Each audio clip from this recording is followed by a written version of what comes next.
Chu Yuan sedang menulis surat untuk Chu Feng. Meskipun Chu Feng bukan anak kandungnya, tapi dirinya memperlakukan Chu Feng seperti anaknya sendiri.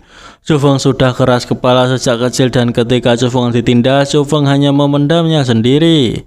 Belum sempat Chu Yuan menyelesaikan suratnya, ia mendengar keributan di luar dan ia bergegas melihatnya. Itu tadi adalah gambaran ketika keluarga Chu dimusnahkan. Chu Feng mengambil surat yang telah ditulis oleh ayahnya. Ia berjalan tertatih-tatih di tengah derasnya hujan. Ia mengingat kata-kata ayahnya.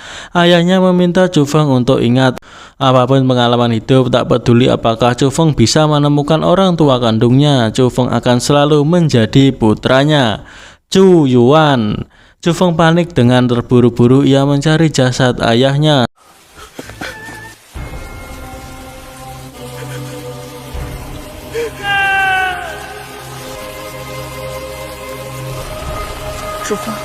Sumai mengingatkan jika Chu Feng terus berlutut seperti itu akan membuatnya jatuh sakit.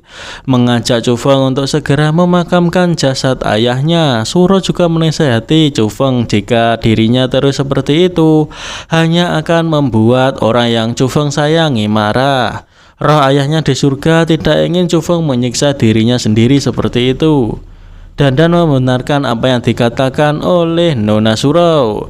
Jika Chu Feng ingin membalas dendam ayah dan keluarga Chu Feng harus bangkit sekarang. Sekalipun pergi ke ujung dunia masih harus menemukan binatang itu dan membalaskan dendam mereka. Apapun yang terjadi, Dandan akan selalu ada untuk diri Chu Feng. Chu Feng bersumpah tak peduli siapapun itu, tak peduli seberapa kuat orang itu, Chu Feng ingin mencarinya. Chu Feng ingin orang tersebut mati. Dan akhirnya Chu Feng pingsan. Sumai merawat Chu Feng selama ia pingsan. Akhirnya Chu Feng bangun. Ia memanggil ayahnya. Chu Feng telah tertidur selama 3 hari 3 malam. Sumai sangat mengkhawatirkan Chu Feng setengah mati. Chu Feng menanyakan apakah ada kabar mengenai pembunuhnya kepada tetua surau. Surau meminta Chu Feng untuk meminum obatnya dan ia akan memberitahu Chu Feng jika obatnya sudah diminum. Pembunuhnya adalah Desa 5 Penjahat. Chu Feng tidak pernah mendengar keluarga Chu punya musuh seperti itu. Karena mereka adalah kelompok penjahat yang sangat kejam. Mereka melakukan kejahatan karena dibayar. Dapat disimpulkan bahwa pembunuhan keluarga Chu direncanakan oleh orang lain. Namun orang itu tidak melakukannya sendiri, melainkan membayar Desa 5 Penjahat untuk melakukannya. Sumai meminta Chu Feng untuk tidak gegabah. Ia menjelaskan jika Desa 5 Penjahat dipimpin oleh 5 penjahat, setiap orangnya ranah martial profound dan memiliki ratusan pengikut. Chu Feng tak pedulikan hal itu. Ia meminta Sumai untuk mengatakan saja pada dirinya di mana tempatnya. Sumai meminta Chu Feng untuk menjadi dirinya sendiri dan mengingatkan apa yang kakaknya katakan. Kakaknya Sumai memberi saran, meminta Chu Feng menunggu dirinya mengumpulkan pasukan di kota Yuhui. Besok pagi mereka berangkat. Chu Feng mengatakan jika mereka tidak mempunyai hari esok. Ini adalah Desa 5 Penjahat. Salah satu dari mereka mengatakan jika kali ini berkat kalian mereka dapat melakukan hal besar dan mengajak semua orang untuk bersulang. Orang itu meminta semuanya untuk terus bekerja dengan baik. Turunlah Chu Feng dari atas tempat itu. Ia tepat berada di tengah-tengah mereka. Ketika seseorang menanyakan siapakah Chu Feng, orang itu langsung saja dibunuh tanpa ampun oleh Chu Feng. Chu Feng dengan mudah menghabisi orang-orang dari Desa 5 Penjahat. Orang Desa 5 Penjahat kaget mengetahui jika Chu Feng adalah seorang spiritualis dunia. Chu Feng menanyakan mengenai keluarga Chu di kota Kaosan yang telah dimusnahkan. Siapakah yang menyuruh mereka melakukan hal itu? Chu Feng meminta mereka untuk tidak membantahnya. Meminta mereka menunggu karena dirinya akan menyuguhkan pertunjukan bagus untuk mereka. Chu Feng memusnahkan hampir semua orang dari Desa 5 Penjahat. Karena merasa takut, akhirnya mereka mengatakan apa yang mereka tahu kepada Chu Feng. Bahwa yang menyuruh mereka adalah Gong Luyun dari kota Suwanwu. Gong Luyun menyewa mereka untuk pergi ke kota Kaosan memusnahkan keluarga Chu. Mereka berdalih jika mereka melakukan hal itu karena dibayar. Selain itu, kota Suanwu bukanlah sesuatu yang bisa disinggung oleh geng kecil seperti mereka. Mereka menunjukkan tulisan tangan yang diterima oleh mereka. Mereka memohon Chu Feng mengampuni nyawa mereka. Chu Feng tak peduli dan tetap akan membunuh mereka semua. Esensi 5 master ranah Profound Martial itu diserap oleh Chu Feng.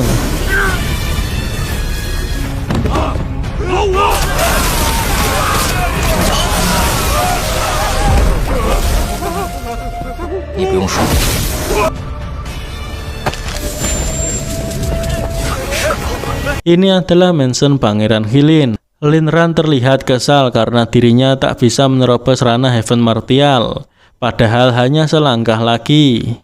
Meski hanya selangkah, Lin Ran belum bisa menembusnya dalam 10 tahun. Seseorang pengawal melapor kepada Lin Ran memberitahu jika Geng Luyun menyelinap ke pavilion. Lin Ran menganggap jika Geng Luyun belum siap, teknik bela diri mistik Lin Ran bisa memberikan kepadanya. Hanya tidak tahu setelah dia melihat benda itu apa yang akan terjadi. Nampak Geng Luyun sedang membaca buku. Di sela-sela buku itu ia menemukan sesuatu. Ia kaget setelah mengetahui isinya. Ia tak percaya dengan apa yang ia lihat di kertas tersebut. Lin Ran mengatakan jika dalam kehidupan tidak ada yang mustahil. Dirinya sempat linglung dan merasa sulit percaya, tapi tidak lama hati Lin Ran dipenuhi dengan kesenangan yang tak terbatas. Geng Luyun meminta Lin Ran untuk tidak mendekat. Geng Luyun masih terlalu muda, bagaimana bisa memahami perasaan memiliki seorang putra ketika Lin Ran sudah tua. Geng Luyun tak harus mempercayai kata-kata dari dirinya. Lin Ran menunjukkan barang pribadi milik ibu Geng Luyun. Geng Luyun belum menerima apa yang terjadi. Ia berteriak keras ketika tangan Lin Ran ingin menyentuhnya. Lalu ia keluar. Ia tak percaya jika Lin Ran adalah ayah kandungnya. Ia masih yakin jika ayahnya adalah penguasa kota Suanwu Gong Tianping, bukanlah Lin Ran. Lin Ran menyentuh pundak Geng Luyun dengan lembut, namun Geng Luyun berteriak meminta Lin Ran jangan menyentuhnya. Geng Luyun mencekik Lin Ran bermaksud ingin membunuhnya, tapi Geng Luyun tak sanggup melakukan hal itu. Lin Ran padahal sudah menerima jika Geng Luyun membunuhnya. Lin Ran mengatakan selama Geng Luyun membunuh dirinya, Geng Luyun tetap menjadi tuan muda kota Suanwu, juga akan mewarisi penguasa kota Suanwu di masa depan. Tapi Lin Ran tahu Geng Luyun tak akan melakukan hal itu karena Geng Luyun tahu siapa sebenarnya dirinya dan tahu siapa sebenarnya Lin Ran. Geng Luyun mundur, ia tertunduk lesu. Lin Ran mengatakan bahwa apa yang ia sampaikan pada Geng Luyun di masa depan jauh di luar jangkauan Gong Tianping.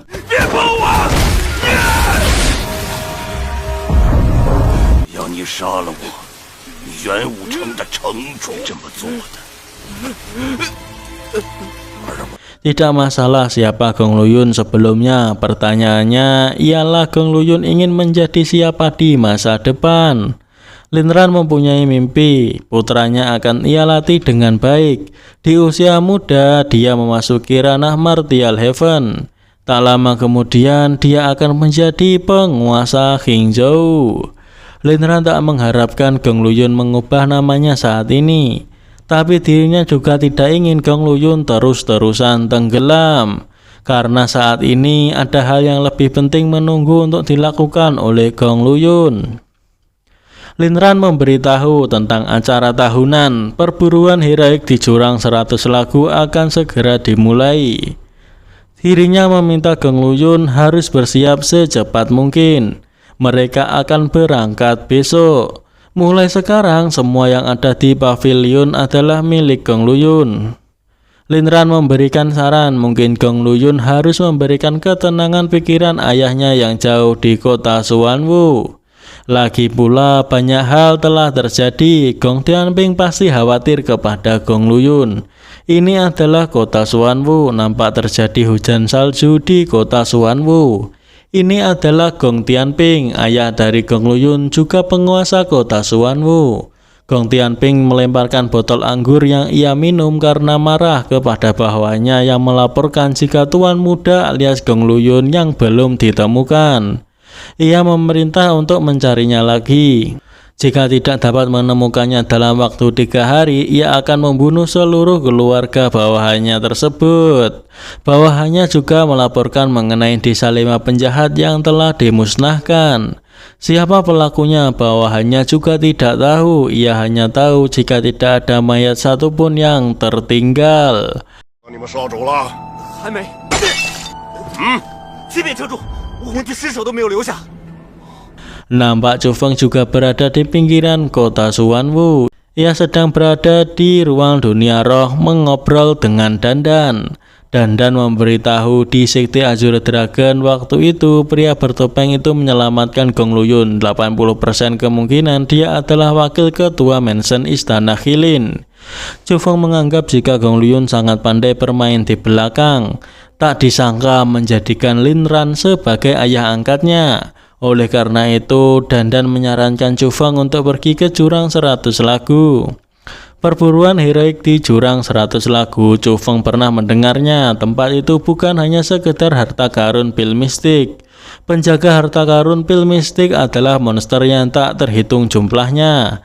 Tingkat terendah monster adalah ranah martial origin. Mendengar hal itu, Dandan terlihat begitu senang dan memohon Chu Feng untuk membawanya ke sana karena ia tertarik dengan esensi dari para monster-monster itu. 数不清的。风，快带我去买雪糕，想要宝。